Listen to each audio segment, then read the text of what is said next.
Game number 2 of the college football playoff semifinal takes us down to the home of the Miami Dolphins, Hard Rock Stadium in Miami Gardens, for the Capital One Orange Bowl.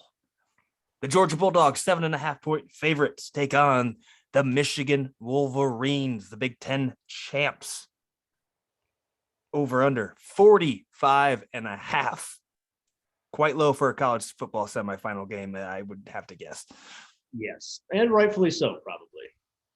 Yeah. Well, it is a Big Ten team, so that's what those over-unders are. But the Michigan Wolverines making their first playoff appearance, I believe, in the college football playoffs. Yes, absolutely. As they take on the runner-up of the SEC, the number 3 ranked team in the country, the Georgia Bulldogs, a team you've been high on all year long, and it has been very profitable for you, especially their first halves. Yep. But they do battle down in Miami for the right to probably play the Alabama Crimson Tide for the national championship game. What do you got? Yeah, so I love the Orange Bowl. You know, being a Miami Hurricanes guy, I always like watching this one in particular because the atmosphere down there is more electric than any Miami home game, whether it be the Dolphins or the Hurricanes. That stadium's awesome. I think this is going to be a fun football game. I'm completely torn on the side. Looking at, like, historically speaking, Kirby Smart loves to just blow it in these type of situations. Big games, not Kirby Smart's forte, but it's got to break at some point in time, doesn't it? Is the thought process in my brain. Like we talked about, that Georgia first half, that was just a cash cow for me until it came to an absolute screeching halt against Alabama when they were up 10-0 in the first quarter, and actually had me feeling really good about that one. But when I look at this thing, matchup wise, obviously both strong defenses, both strong defensive lines, for crying out loud. I mean, Jordan Davis down there for Georgia. Michigan hasn't seen anything like that.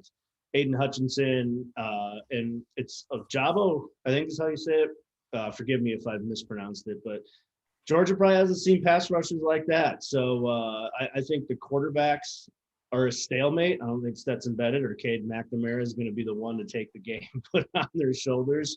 It just comes down to which one do you think isn't going to turn the football over, and I can't tell you the answer to that either.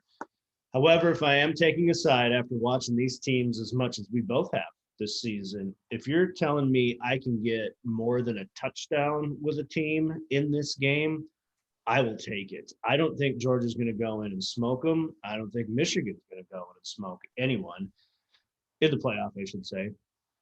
So if I'm going to lean aside, I'm probably going to end up taking Michigan plus 7.5 and see if it gets me to 8. Shocking, I know. It might get there. Money.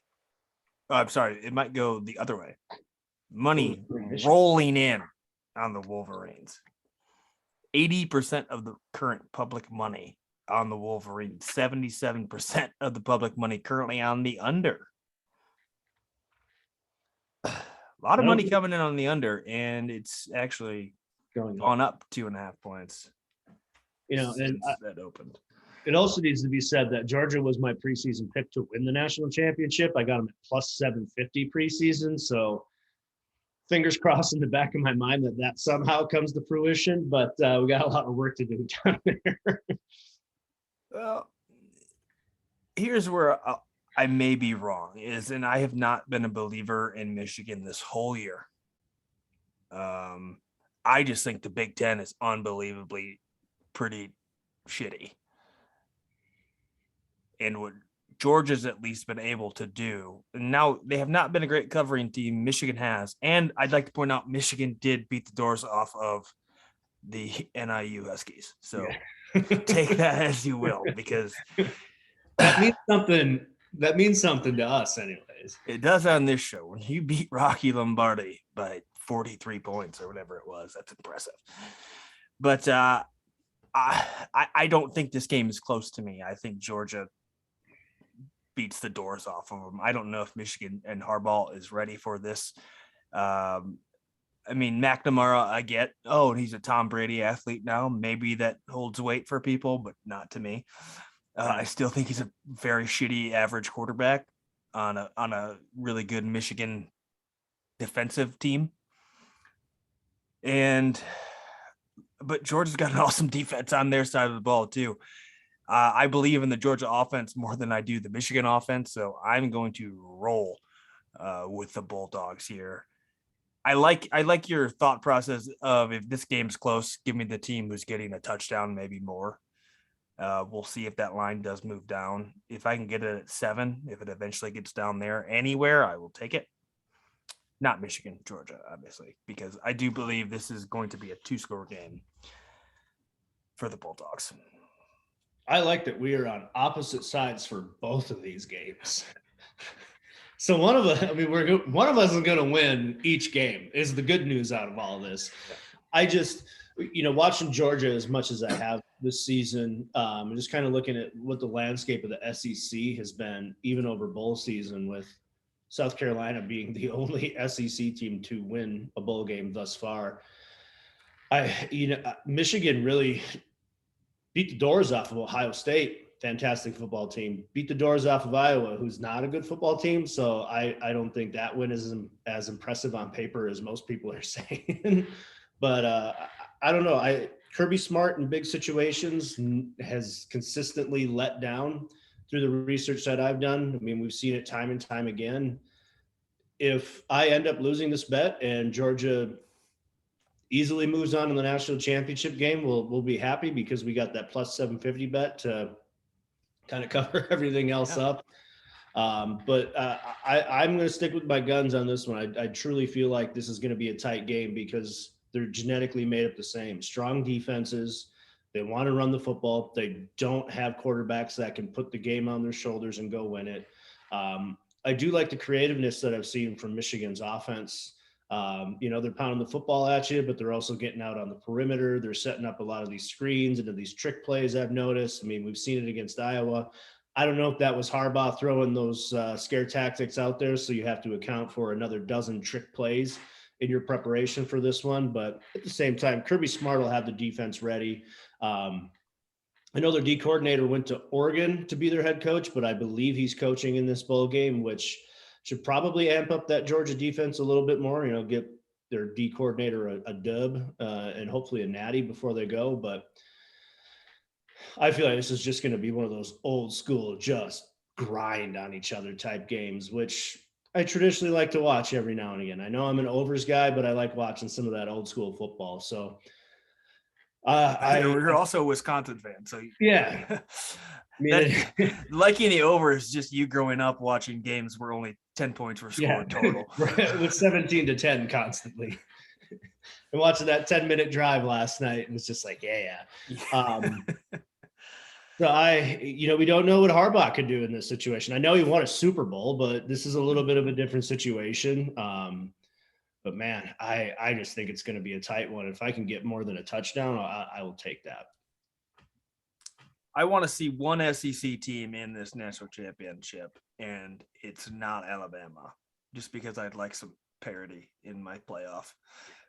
I'd like to shake things up a little. If I can get Cincinnati and Michigan in there, oh man, I'm all day, yeah. I'm all for it. But we've talked about the SEC being a little down this year as well, but I think the Big Ten is as well. Or maybe some of the mediocre teams are just getting better. That's why we had a Michigan Iowa